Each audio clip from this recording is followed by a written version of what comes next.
It involves influencing your followers, as I said, learning. As a leader, you also have to look at planning and thinking, and then the strategic actions you put in place to make these things work. The economy today is highly volatile. When you look at the global economy in itself, you look at a whole lot of uncertainties, volatilities around exchange rates, insecurity, there's crisis here and there. And then it is extremely difficult to actually think of a business today in this world and clinically execute it to making it grow. Today, in my space, I work in a fintech space, I mean, financial technology space. We've had quite some success stories for some people, some companies, some big names, the likes of Paystack, Flutterwave, Money Point have grown businesses from just an idea in a room. And then they are unicorns today. They've been able to attract investors, they've raised funds, they've become million-dollar entities and all of that. All of those things began with an initiative, with a thought, with an idea, and how they translated all of those ideas into action revolves around strategic leadership for the team. Because it's one thing to have the ideas, another thing to move to transcend beyond simple management. And what strategy management does that, I mean, it poses more like the nexus of vision, how do you execute, and then the adaptive capacity of the team. And this involves from the cleaners to the middle management, top management. How are they fully aligned with the thinking of the leader? How are they fully aligned? How are you able, as a strategic leader, to influence these guys to align your visions with theirs? Until that vision aligns with all of these guys, you are unable to translate into proper action. Okay, so our business is that, I mean, we all understand that we operate in a landscape in the business world that is highly unprecedented today. I mentioned some of the uncertainties. There's a whole lot of technological disruptions, there's regulatory environments. In the banking space, for instance, there's quite a lot of every other day we are looking at different regulations that are coming out. The CBN is imposing limits, all of these things to safeguard the business space to make sure that we do business in a safe and a secured environment. But again, if you do not have the right strategy, the plans in place, some of these disruptions, some of these regulatory changes can actually affect and kill the businesses, right? What plans do you have to go beyond all of those disruptions that happen?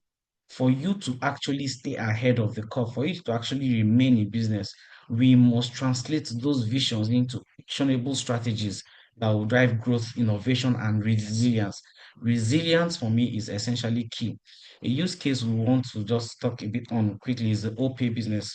Once upon a time, when the OPay started and all of those businesses they were doing, they were predominantly doing the O ride, O hailing business, and specifically or particularly in Lagos, we had these guys come into the market and then they imported, close to millions of bikes and then they were doing deliveries, transportation, and all of that.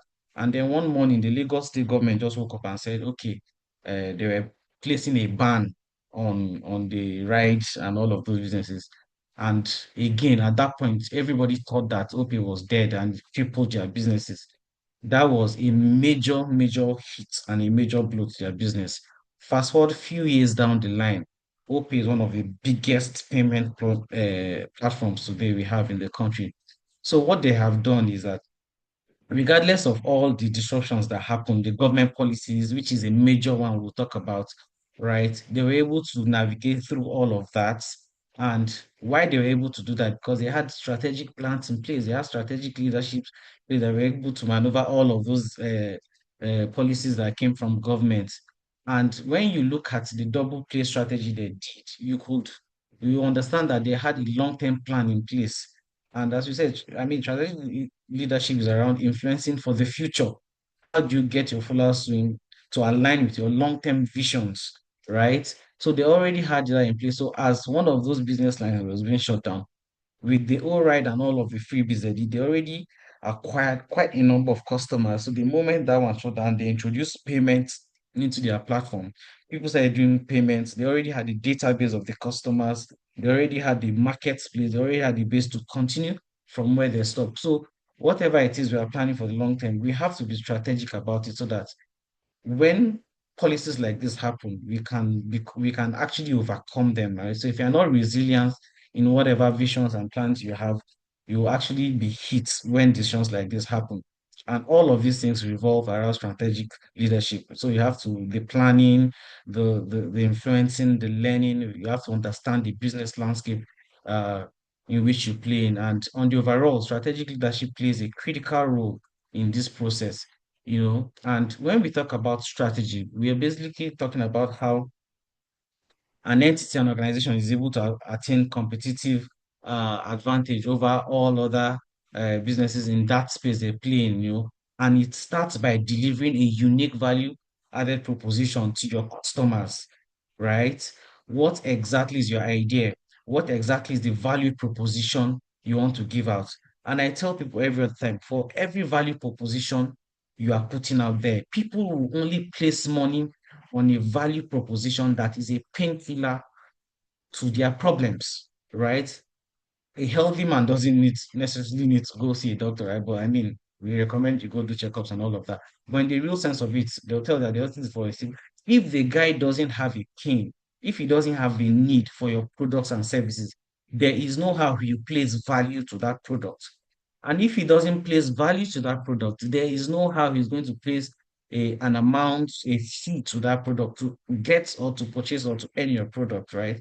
So whenever you are thinking of the plans or ideas that will bring about that competitive advantage or that will position you, that will make you carve a niche for yourself, you have to have a clear and enactable view of how you want to position yourself in this industry. And it begins by delivering value proposition for every idea you have. It should pose a painkiller to a problem.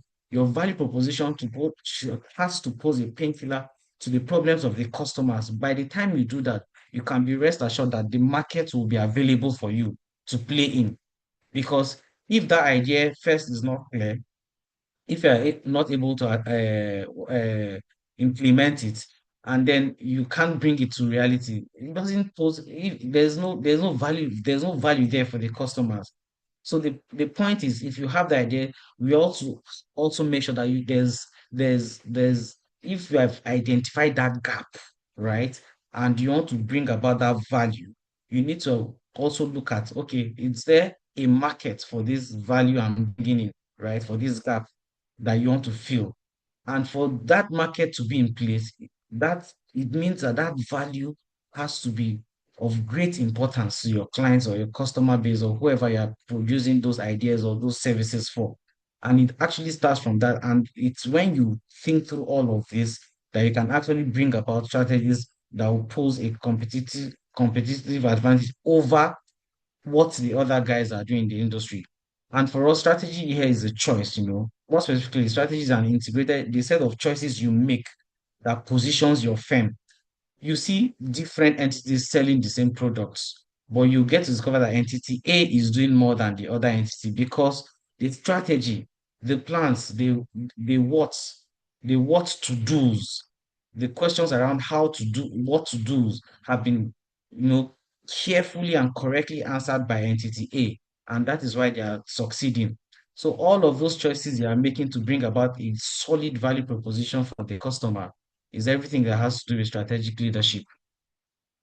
And then moving on from strategic leadership, we've talked about the Nigerian business landscape. It's a very complex landscape business economy we have today due to the deep-seated economic for infrastructural, regulatory, and social political challenges. All of this actually affects how businesses happen today in Nigeria.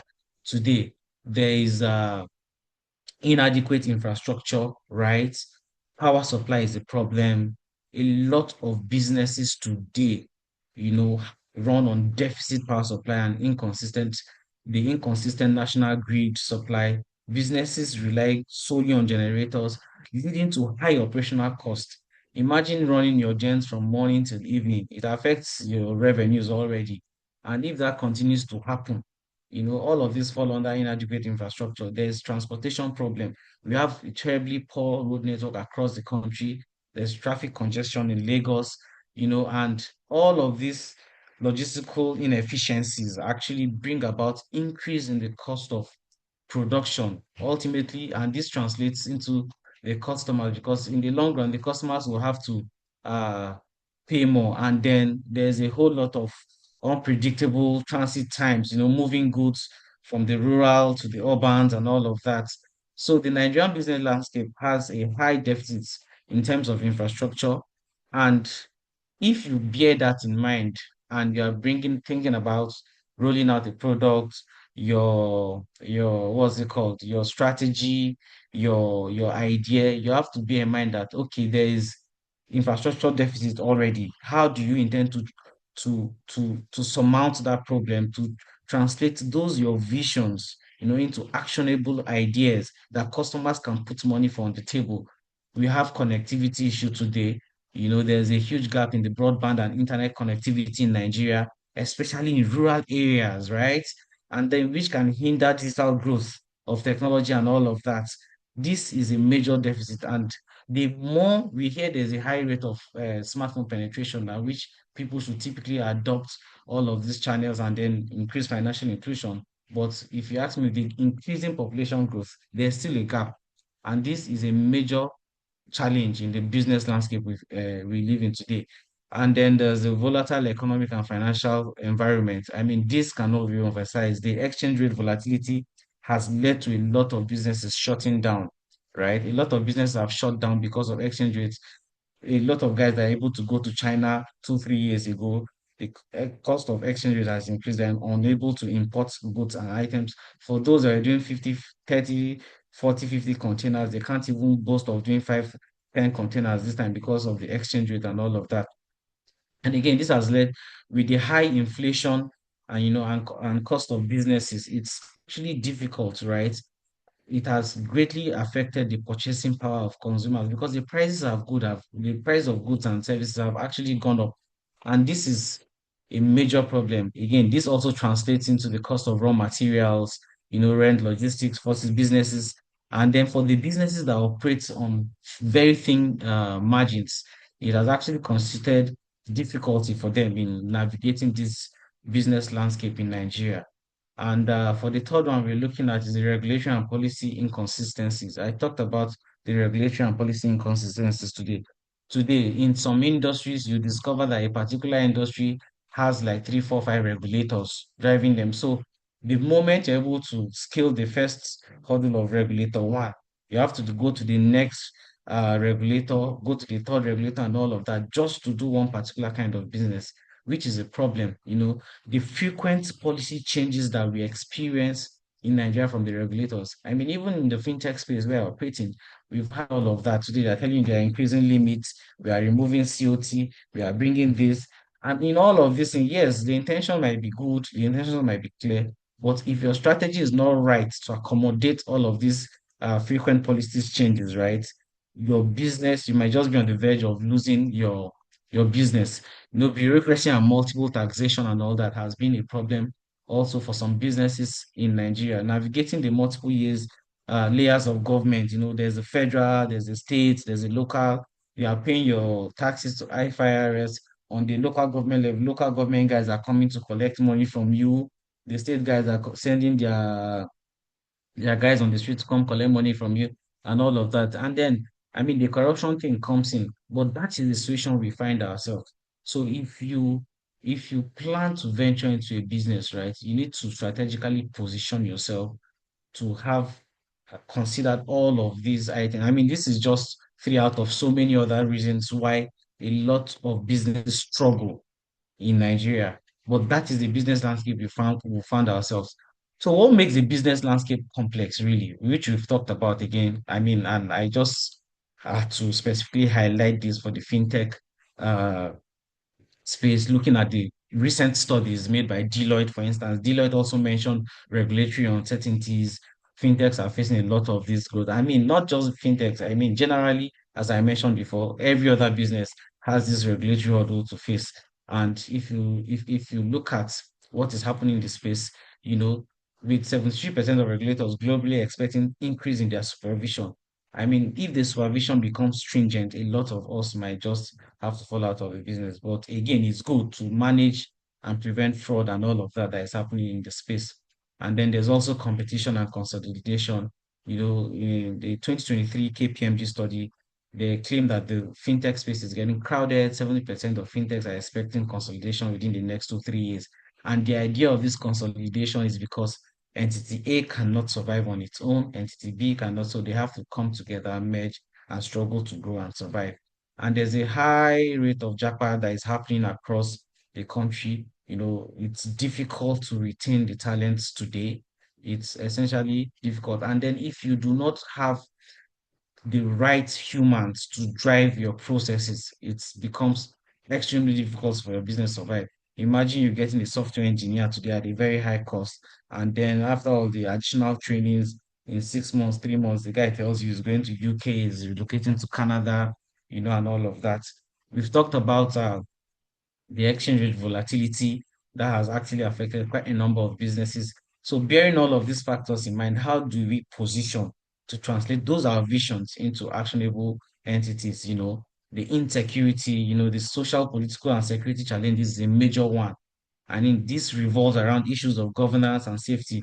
It further complicates business operations in Nigeria. You know, Various forms of insecurity. There's kidnapping, there's armed robbery, regional conflicts. It's that time of the year. A lot of people want to travel. Everybody's worried about how unsafe the roads are, and that also affects businesses. For the farmers in the far northwest, northeast, and I mean, they make this produce happen. Transporting them from the north to the west and south is always a problem because the roads are not safe, and then deliveries get disrupted on the road and all of that, and that affects the cost of these products in the major cities, and of course, there are also regional disparities. For instance, there are significant differences in economic performance, infrastructure development, poverty, and all of that, which affect a major part of some regions in the north and all of that. It translates into how these guys position themselves to see how to do business correctly. And all of this insecurity thing, whether we like it or not, until the situation gets better, it will eventually translate into high cost of goods and services for the common man. Because until the farmers are safe and free to go to their farms, they will not do anything. You know, so again, if we look at the Nigerian business landscape, we require businesses not only to be competitive in the market, but also to function as mini governments, because that is what it has turned most of the businesses to. If you want to position yourself in Nigeria, you have to prepare the strategic to say, okay, this my business, so I have to turn a mini government because I have to provide power for myself, for my businesses to run. I have to provide water for myself, for my businesses to run, for businesses that depend on high supply of water, for instance. And then you also have to provide security for yourself. These are basic amenities that in some other parts of the globe are typically provided by, the government from the taxes and all of that.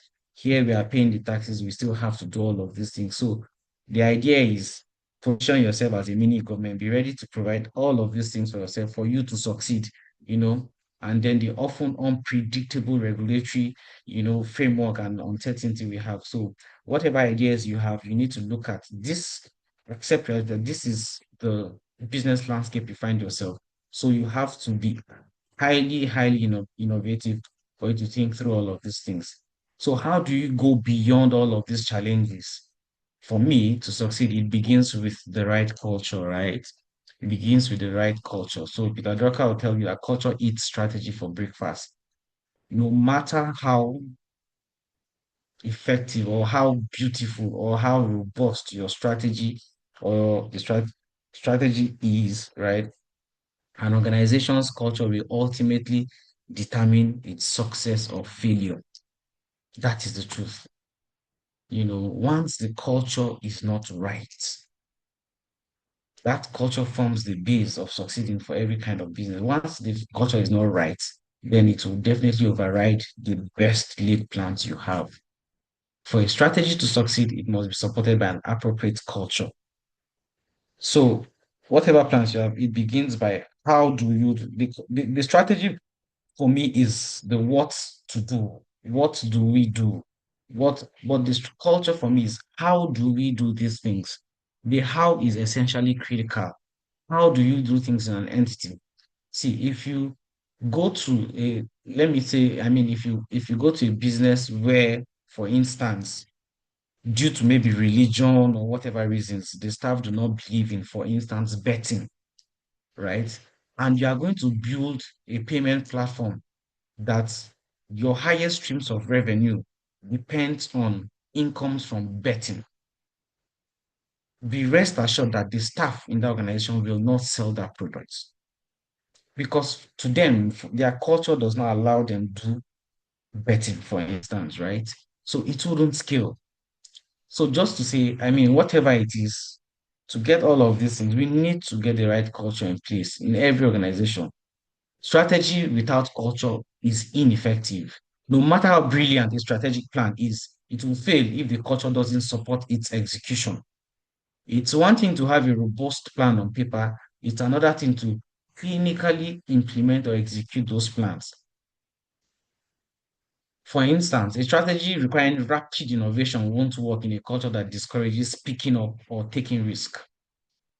When there are bureaucracies and then a mid-level officer cannot make a decision, he has to go through different lines, he has to do this, and they don't have even the confidence to speak in meetings. You go to some organizations, your staff are not able to. Once the MD speaks, the director speaks, every other person is just there. So the question again is, why did you employ these guys, right?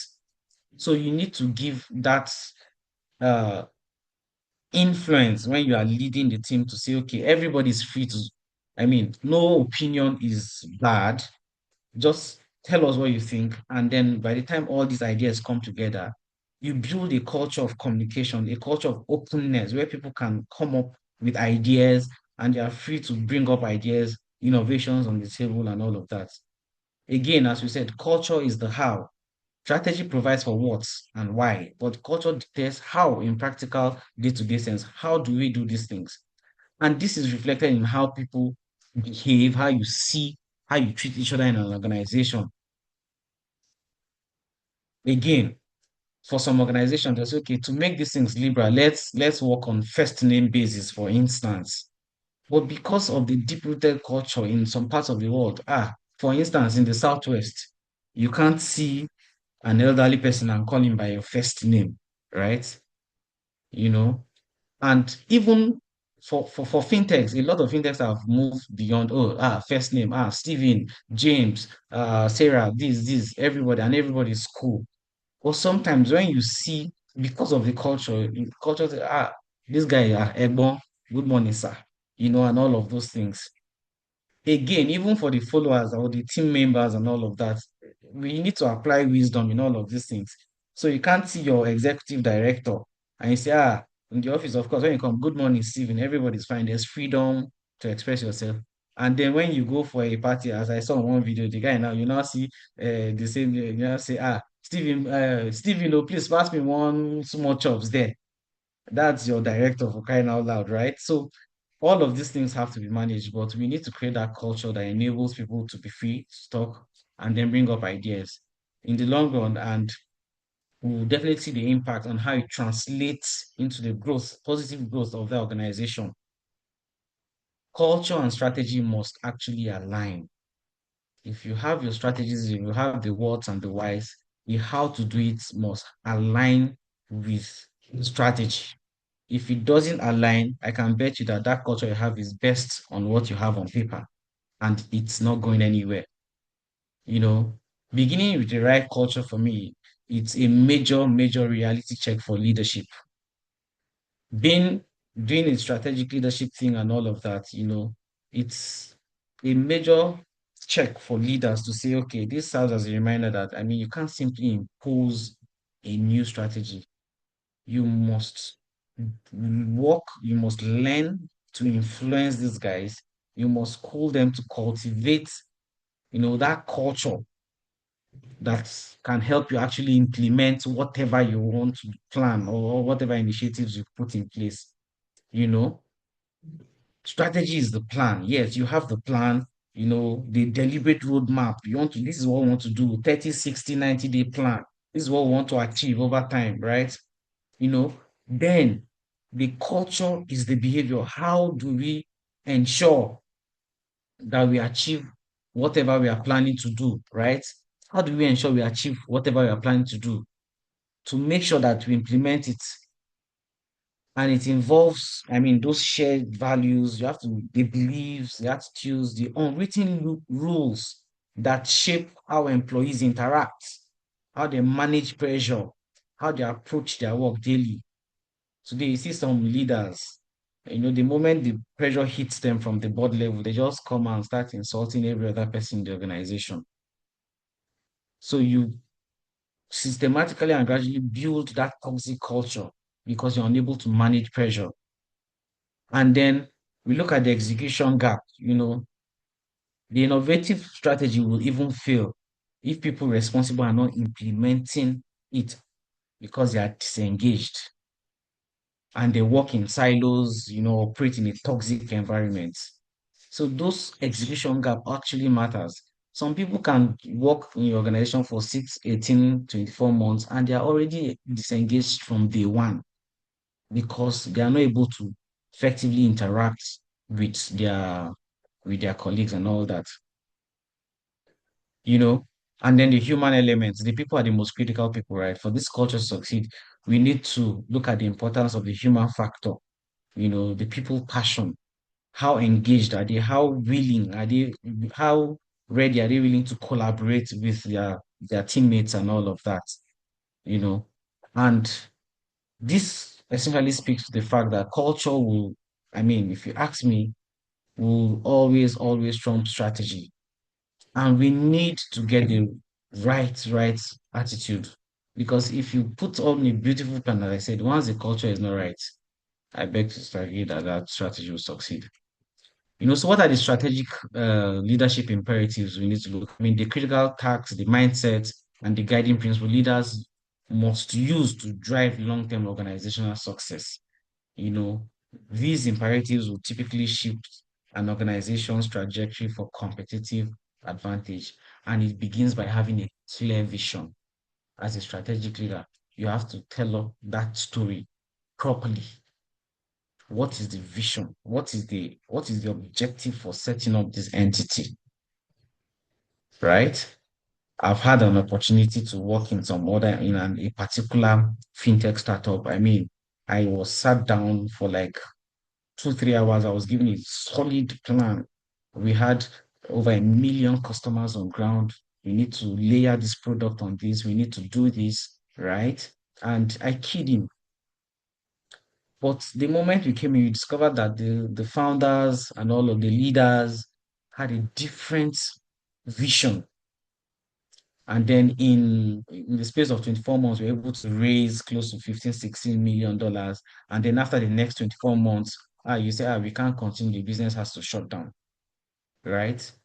So if you are unable as a founder to articulate a clear and a compelling vision that inspires and aligns with the organization and the team, it might be difficult to translate your visions into action. So it starts by having a visionary storytelling. What exactly do you want to achieve? You create and communicate a clear long-term vision, anticipating the market shifts and future challenges we mentioned earlier. So from day one that you are having your ideas and innovation, you have to anticipate all the shifts, the regulatory hurdles, the infrastructure deficits, and all of those things we mentioned earlier. And then whatever it is, you have to foster a culture of experimentation, adopt or adapt the agile decision-making system. Make these decisions quick.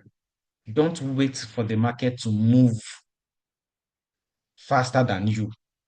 Your ideas and innovations should be faster than the market so that by the time the market gets to you, you already have a solid market base to sell whatever innovations and ideas you brought or you put in place, right? And that alone will help you navigate uncertainty when you adapt those goal strategies and then the resources you are putting in place without chaos. In all of these things, agile decision making and all of that, your team members must be aligned.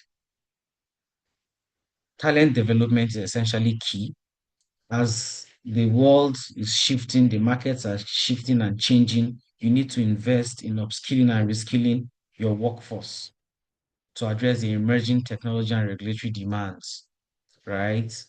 As I said, I talked about the Japa syndrome just a few minutes ago.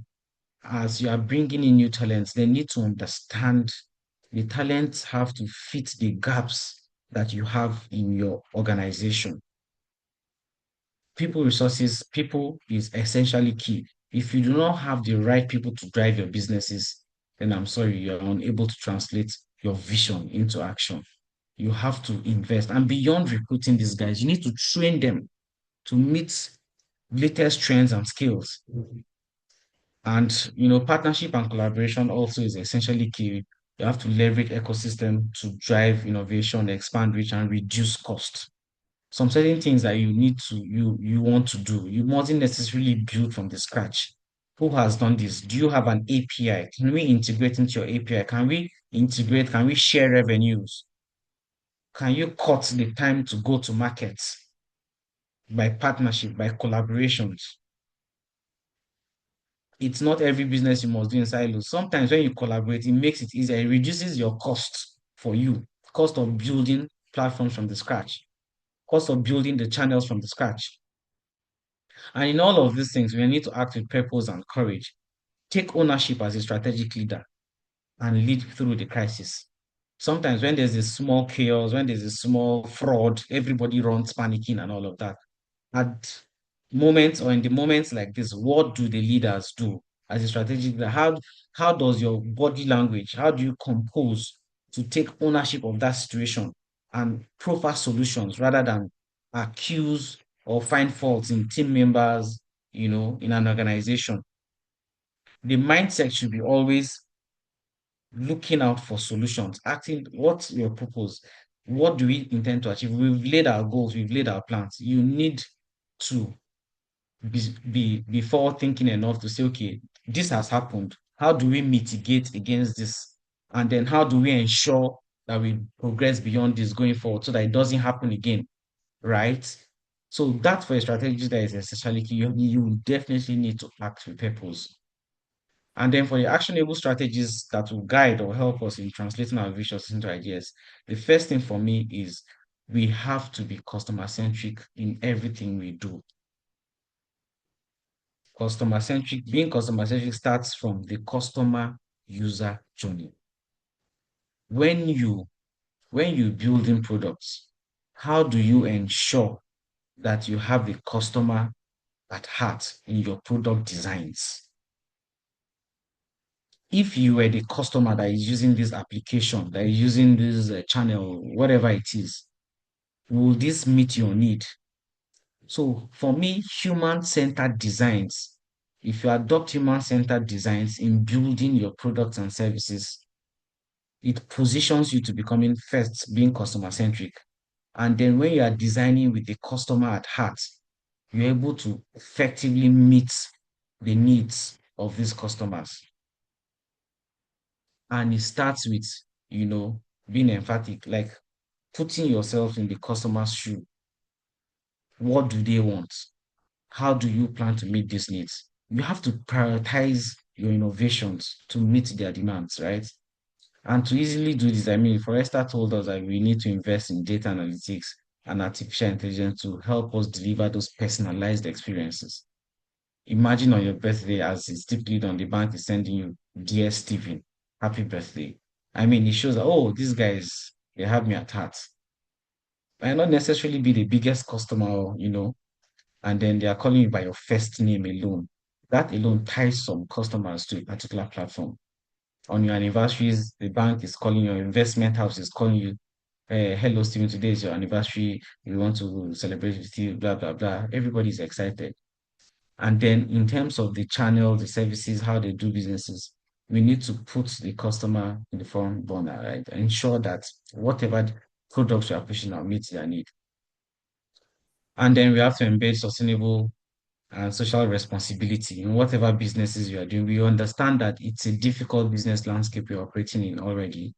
How do you integrate the three core principles of ECG? That's the ECG framework, that is built on the environmental, the social, and then the governance factors, principles in your business model to attract investors and customers. You know, in terms of the environmental factors, the company has to examine the nature of his business and how he plans to operate. And then the considerations should be around climate change mitigation, carbon footprint reduction. If you are doing like a factory and all of that, how do you ensure that you manage all of that in the environment in which you're operating? Energy efficiency and the use of renewable energy resources and all of that, you know, and, you know, we talked about the deficits, we talked about light power security. How do you conserve water? And then the biodiversity protection and all of that you do within your community. So it's essential that we integrate these principles. And in terms of the social principle factors, how do you manage relationships, your employees, your customers, and then you communicate operations where it should be. If there's a system downtime, how do you immediately communicate to your customers to manage their expectations? And, for me, the pillar of every business's success or every strategic leader's or company success, is around corporate governance, internal controls. How do you adhere to ethical practices, transparent and ethical principles in running your business? You're making sure that you're running your business within the confines of the regulators or the regulation that governs that particular business. Once you do that, I can tell you that the numbers will come and you attract investors and more customers to your business. So by doing all of these things, we're able to actually translate all these visions into actions, right? And then again, as I mentioned earlier, we need to foster a culture of resilience. It is not easy to do business in Nigeria, but by the time we develop this robust risk management framework and invest in our employees, what are the risks? Where do you think the potential risks for a business is coming from? Is it from your customers, your super customers, from government, from whoever those risks are? And then you do the policies around providing those mitigating factors that will ensure, protect you from falling or from failing or from sinking when these risks happen. So you have to develop that robust risk management framework that governs whatever kind of business you do. And above all of these things, for us to effectively translate all our visions into ideas, there has to be, as I said earlier, clinical and strategic implementation. The heart of execution lies in the three core processes. The people processes, we've talked about talents. We need to get the best talents to scale. The strategy processes, the what and the why. And then the operations processes, how do we do it? What is the culture? These three go hand in hand. We need to ensure that we get the people processes right. You need to get the strategy right, and you need to get the operations right. So if you have the right people, if you have the right strategy, if you have the right culture, then you can successfully implement. And I can bet you whatever innovations, whatever ideas you have, you can successfully execute it. Right? Just to quickly wrap up, I hear we're running out of time. When we look at implementation, I mean, we've talked about the people processes, we've talked about the strategy and the culture and all of that. We need to put those strategies into action. How do you do that in its actual sense? Straight implement and execute the strategy of the plans, design the best organization structure. The organization should have a structure. There should be an organogram, there should be a policy handbook, there should be all of those SOPs should be put in place, right? And then the consistency of the strategy with the company culture we've talked about is the strategy must align with the culture. If it doesn't align with the culture, I can tell you that that strategy is just a paperwork. You have to put controls in place to measure and monitor progress. Monitor progress, what are the KPIs? High level, mid level, low level. What are the milestones you're looking to achieve? How do you monitor it? How do you monitor the people behavior? How do you monitor the strategy behavior? How do you monitor the operations processes and all of that? And then you can drill it down to every sector, every department, every unit. How do you monitor compliance to all of the laid down processes, rules, whatever in the staff handbook and all of those things to ensure you meet your KPIs? Corporate governance is key. Governance for legal and ethical compliance. One hit from a regulator can shut down a business. A fine from your regulator can shut down. Imagine a company that runs between a 1 billion to 5 billion, and then there's an infringement, maybe fraud, and then your regulator, let's say maybe in this case for a fintech, maybe a CBN sanctions you a 500 million, 1 billion. How many organizations can stand that kind of sanction? right? So you have to put your corporate governance in place. And if you ask me, can we just automate and digitize all of these processes so that the moment there's a flag, there's a suspicion or something, the system automatically flags it, right? The system automatically flags it. And while you put all of these corporate governance, economical, social governance, ESG stuff into place, make sure that there's a room for feedback, feedback from both internal and external customers, right? Create that openness where your staff can come and say, this is what we are seeing.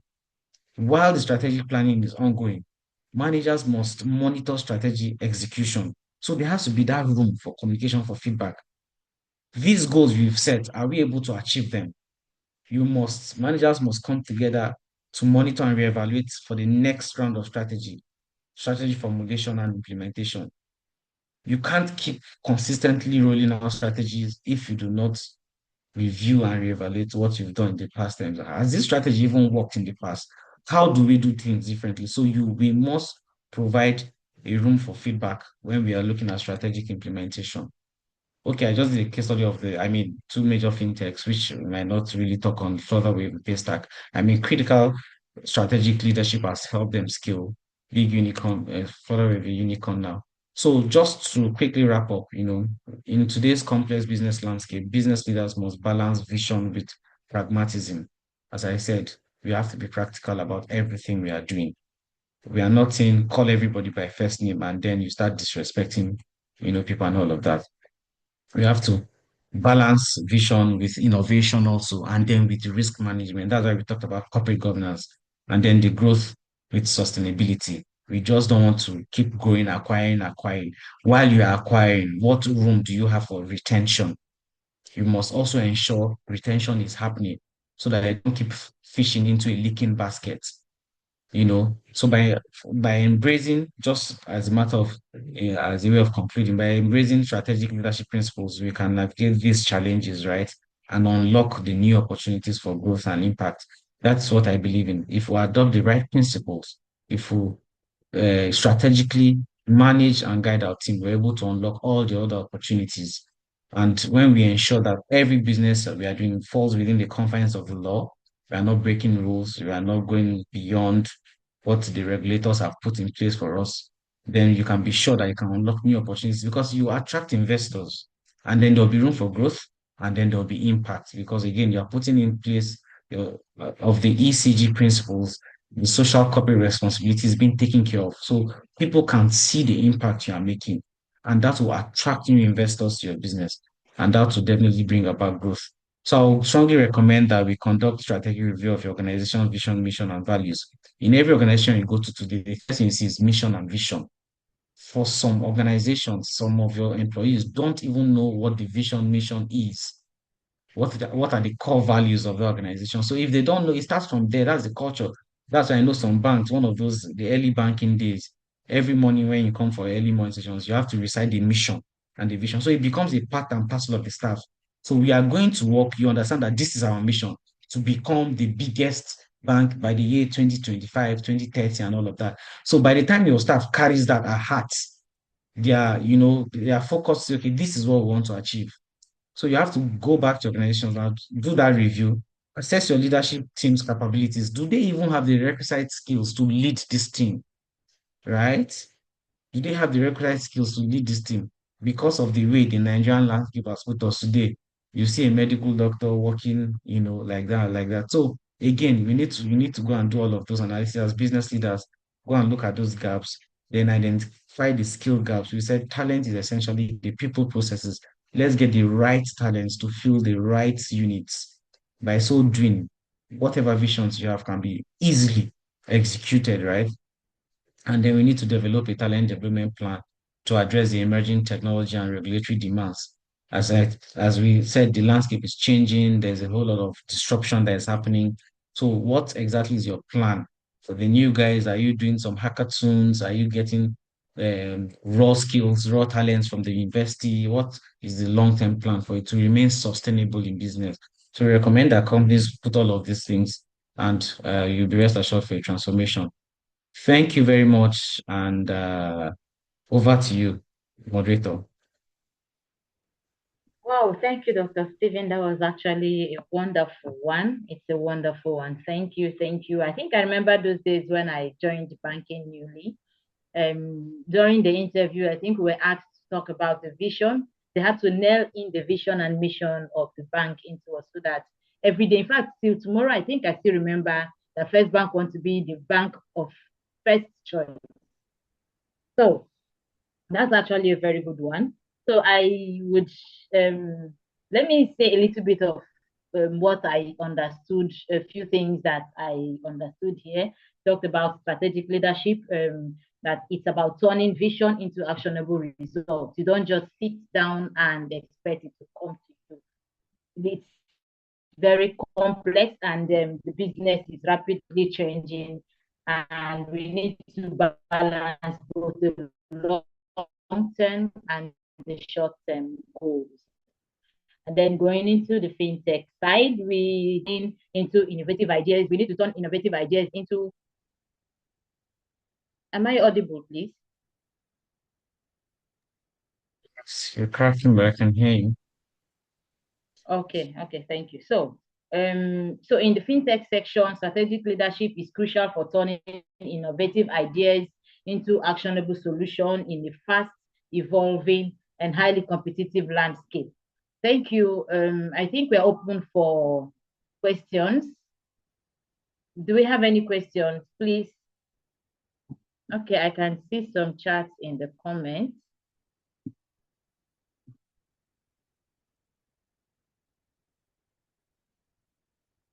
Okay, okay. Mr. Oyetunde said you drove him from first point to the end. Thank you. Please, do we have any question? And Mr. Oyetunde asked if we're going to have the resource documents. Mr. Ebu I have a question. I'm going to be okay. Okay, good afternoon. Okay, please, you can unmute everybody. yourself and ask the question. Okay, good afternoon. I don't know if you can hear me, ma. Yes, we can hear you. Okay, my question is, I wanted to find out if you're in a leadership position and you find that you have a lot to offer, you have a lot of ideas to offer a company, and you now find out that the people at the top, like they like to micromanage you. You know, there are people that will put you there, maybe as a puppet, and at the decision making, you don't have much to say, but within you, you know, you have a lot to offer, and you're being micromanaged, and as if you're getting choked. How do you balance that? How do you now work effectively being micromanaged? That's my question. Okay, thank you, Dr. Stephen. Can you please help us with the answer to this question? Okay, thanks so much for that question. So generally for me, I will say, I mean, effective leaders do not micromanage, right? Because if you ask me, micromanagement is widely considered detrimental kind of bad management style, because it lowers the morale of the staff, as you said. You have ideas, it lowers your productivity, and then you have the ideas, they are not allowing you shoot out and all of that. Again, what I would recommend is to say, if that is coming just for you alone, are you able to empower and trust your other team members to execute these ideas so that maybe when it comes from them, they're able to listen to them? Again, how do you coach and develop other people to align with you, right? So you don't just keep those ideas in you, and uh you're not flexible enough to express yourself and all of that. And regardless of that, what I can also say again, when you are being micromanaged, sometimes the value you bring to the table, once is solid proposition enough, there's a limit to which a leader can effectively or successfully manage or micromanage you, because you've got that stuff in you, and you're able to show. your worth, right? In your actions, in your presentations, in your output, and all of that. While it's a bad form of management, but sometimes it's advisable that you speak out, maybe seek help through the human resources channel, say, okay, this is what you want to do. And then if you need to channel the innovations through other routes where you can be properly acknowledged without being disrespectful, yeah, you can also push for that. And I mean, I believe we can just find a way around it. It's again not cast in stone. It depends again on the people involved, the organizations involved, what exactly is the culture. Does the overall culture even permit or encourage bosses micromanaging their team members, right? So all of that's why I say it starts with the culture. So if the culture again for the organization is not right, you're not even able to speak out in the first place. So in situations like that, I mean, if you explore the option of collaborating and trusting other team members to push these ideas and it's not working, if it were Steven, then I'll look for a different opportunity, where I can freely express my talents, my worth, and show value. Thank you, Dr. Stephen. Thank you That's a very very much. good answer. Okay, I think I have a question. So judging from your background in fintech and the financial inclusion, I want to ask, can you help us share an experience where a visionary idea was successfully implemented and what made it work, please? I mean, for fintechs, there are quite a number of success stories out there that we can read. The stories I talked about, the OPs today. I talked about Money Points. I talked there's Pampay, and I'm currently building a platform. And I mean, for all of these platforms, that we've worked and they are successful.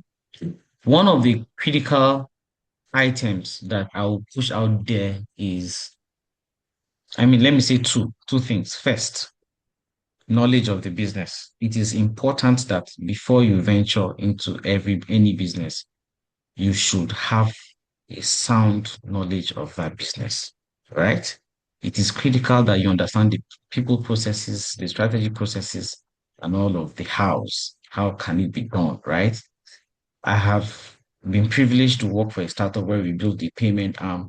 I mean, well-known brand in the country, as I said.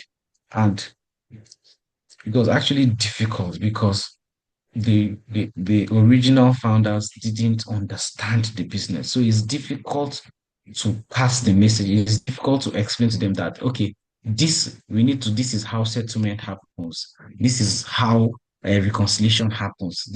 So if you understand the business, let me use a designer for instance. Some people go into tailoring. Let's use that word. We are all familiar, and they don't even know how to sew, right? I can tell you that whatever it is always different from a designer or a tailor that ventures into tailoring and knows how to sew his or herself. Him, because when there are issues, he comes in to mediate and all of that. But once that knowledge is not there, for me, it's a problem. So it starts with number one, knowledge of the business. If you have that knowledge, I can tell you that you're at least 50, 60% on your way to success.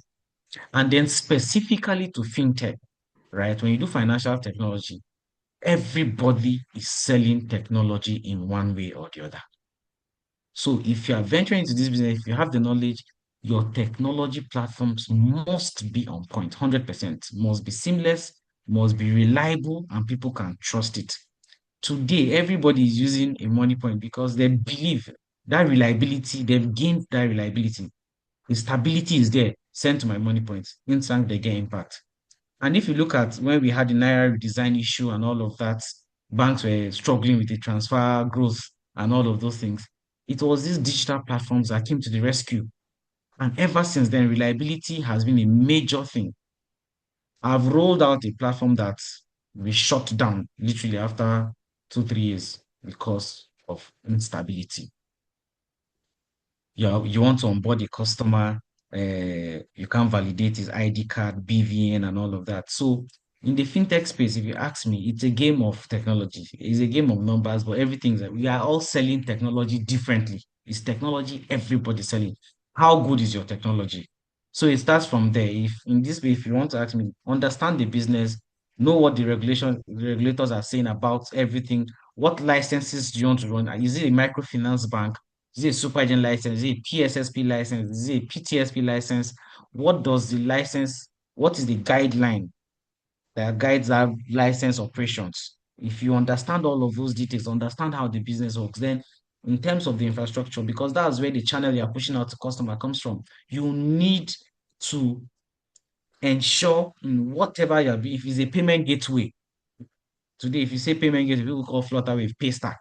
Because for every time you go to check out to buy for your airline tickets, it's there, it's stable, and it's working. So reliability of the technological platforms you're pushing out is key for me. Thank you, Dr. Stephen. That was a wonderful one. Do we have more questions?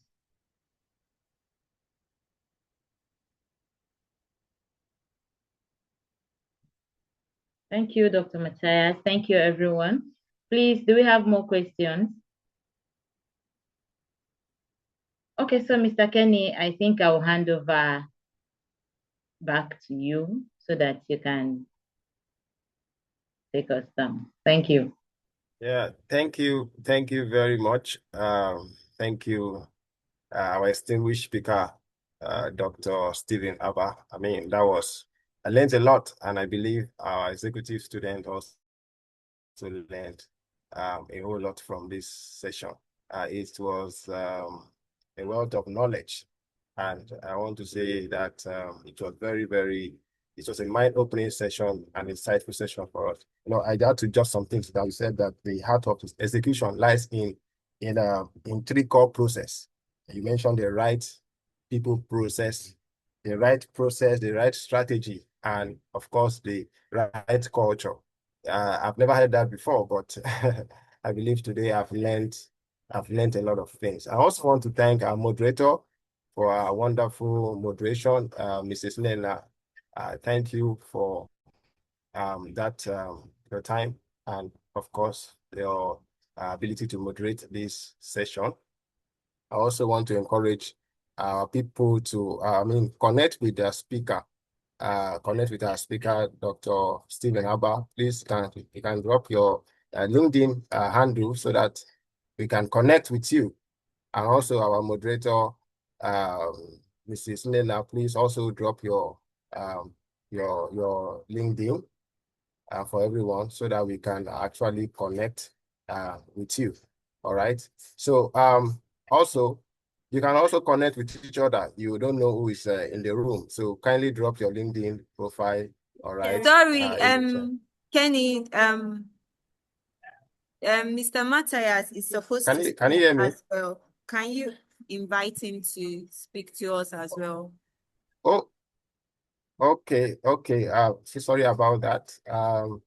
Of course, we have here in our midst the head of admission, Mr. Matthias. I see he was speech. Mr. Matthias, the floor is yours. All right, thank you, Kenny, for welcoming me.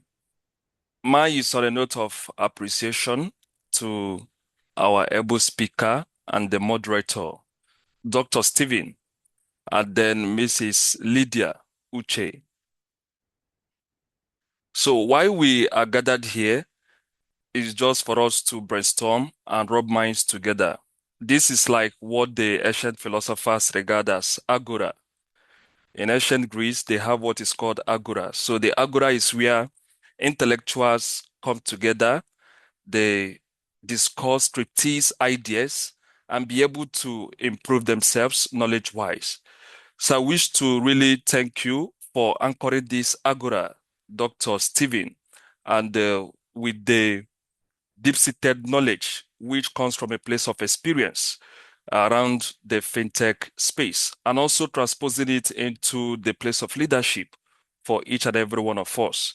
Thank you so much, and thank you to our moderator for coordinating this activity.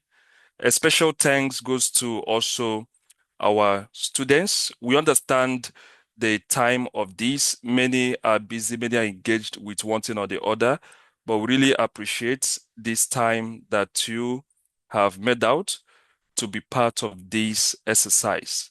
And to some of our students who are yet, or prospects who are yet to complete their admission process, we are also using this medium to reach out to you in terms of working closely with your advisor to do the necessary documentations and provide the necessary requirements for you to step into your program of choice. So we are available to assist you.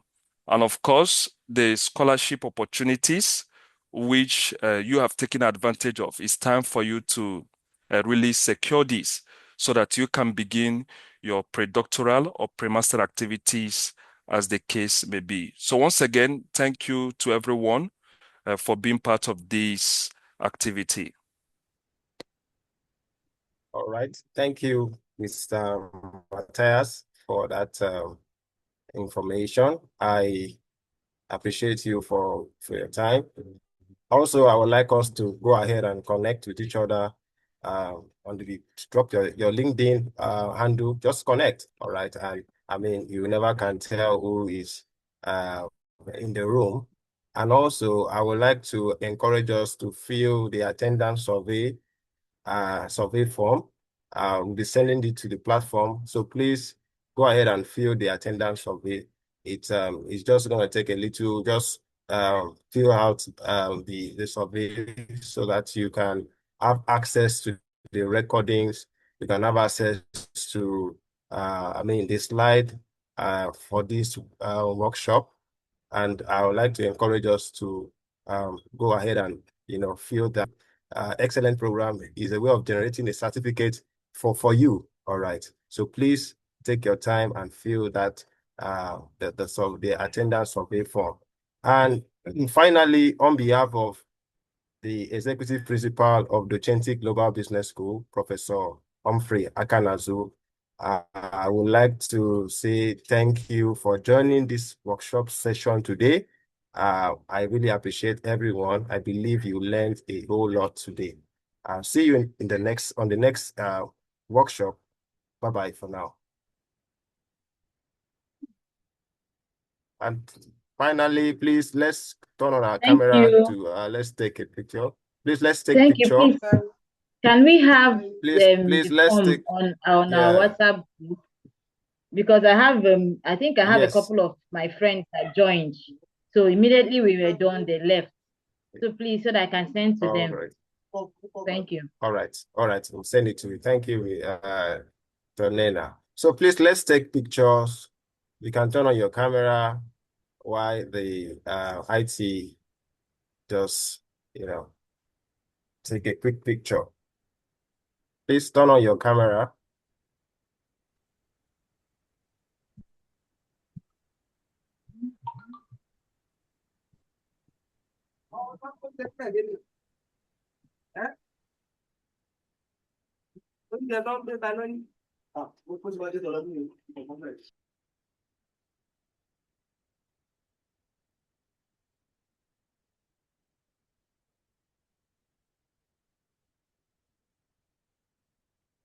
Okay. Madam Ebu, are we good? Please, let's kindly fill the attendance, please. Let's fill the attendance. That's what will be used to share the recording and the slides, because you are not filling it. Yes, please, let's fill the attendance, please. It's very, very, very important. Let's fill out the attendance. Thank you.